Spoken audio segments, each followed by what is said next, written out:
Hello guys, welcome back to my channel. My name is Failaw Bosumatari. How are you all? All is good? Okay, thank you very much. So be fine. So today, दिनै जाय 2021 last day. जोबथा सान 2021 नि जोबथा सान लोगोफोर. So आङो 2021 खौ दिनै जाय थेंक्स आं होबाय.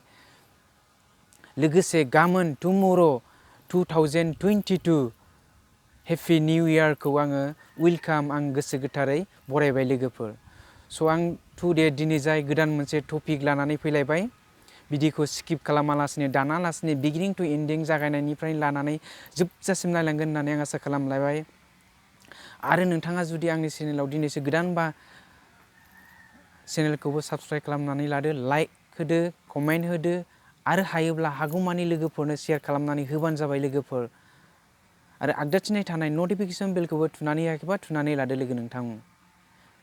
आरोबाव नोंथाङा जुदि आंनि चेनेलाव दिनैसो गोदानबा चेनेलखौबो भिडिअखौबो सिङाव थांनानै फल' खालामहैनो हागोन लोगोफोर. अके, स' दानिया फैदो मेन आयदायाव, गुबै आयदायाव. Education and health. उइल्स इडुकेसन होननानै बुंदों लोगो नोंथांमोन. सोलोंथाइयानो हादोर, सोलोंथाइयानो समाज, सोलोंथाइयानो मा गोहो होननानै बुंदों लोगोफोर.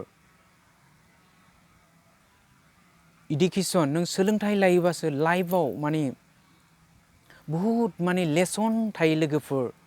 ट्रान अफार फेसखौ नोङो बोलानानै नायबाबो जोबनो गैयै लेसन लोगोफोर, लेसन थायो. लाइफ लेसन, स्टेप जब lesson, step business lesson, presentation lesson, personal lesson, बायदि बायदि लेसन लोगोफोर. सोलोंथाइ लायोबासो नों प्रेक्टिकेलि नोङो मा बुजिनानै मोनो लोगोफोर. बिनिखायनो आं सानो we want lack of skills, lack of health awareness, very necessary. जोबोद गोनांथार होननानै आं सानो लोगोफोर. इडुकेसन, सोलोंथाइजों लोगोसे आरो साउन्ड एन्ड हेल्थ,